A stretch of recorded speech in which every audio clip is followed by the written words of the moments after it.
Je parle pas. Comment? C'est des stations. Je parle pas de la station, je parle de Ils sauront que lorsqu'ils sont l'origine.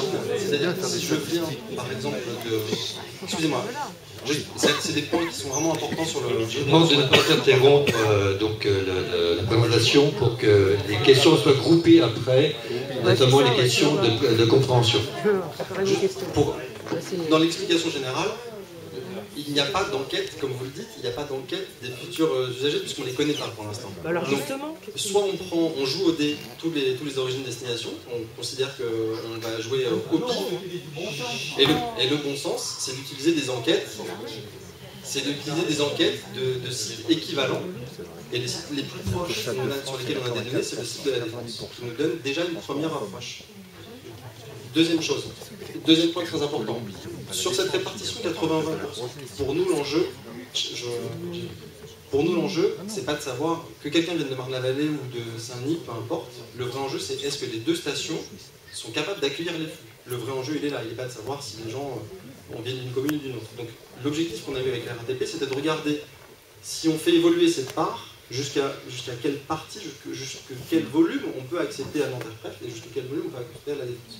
Donc c'était ça, les hypothèses pessimistes, c'est aussi de voir jusqu'où notre système est capable d'absorber tous ces flux. Donc je comprends vos questions sur les origines, sur les modes utilisés, mais pour nous le vrai enjeu, c'est est-ce que notre système est capable d'absorber tous ces flux. Après que les gens descendent à Marne-la-Vallée ou à Châtelet, ça... C'est pas ça la question que j'ai posée, voyons. Je vous dis juste ce qui nous a importé.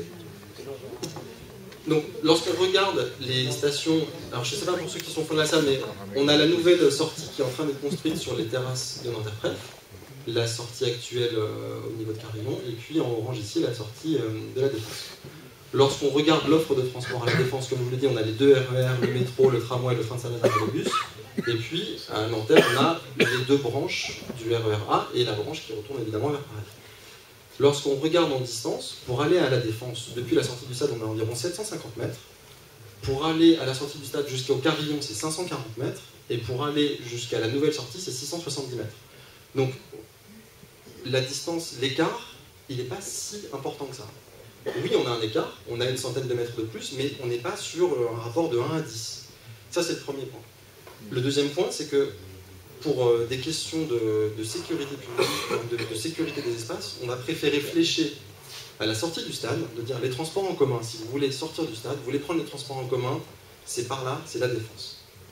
S'il y a des personnes qui connaissent vraiment bien le site, qui connaissent tous les horaires de RER, qui connaissent toutes les entrées, on ne pourra pas les empêcher d'aller vers l'ouest. Donc on a quand même retenu à peu près 20% des gens qui vont aller à Nanterre-Préf. Mais le fléchage, l'affichage sur les tickets, vous voulez venir au stade, les transports en commun, c'est la Défense. Et c'est comme ça aussi qu'on pense, qu'on souhaite attirer les gens vers la Défense, parce que c'est là où le système de transport est le plus dimensionné.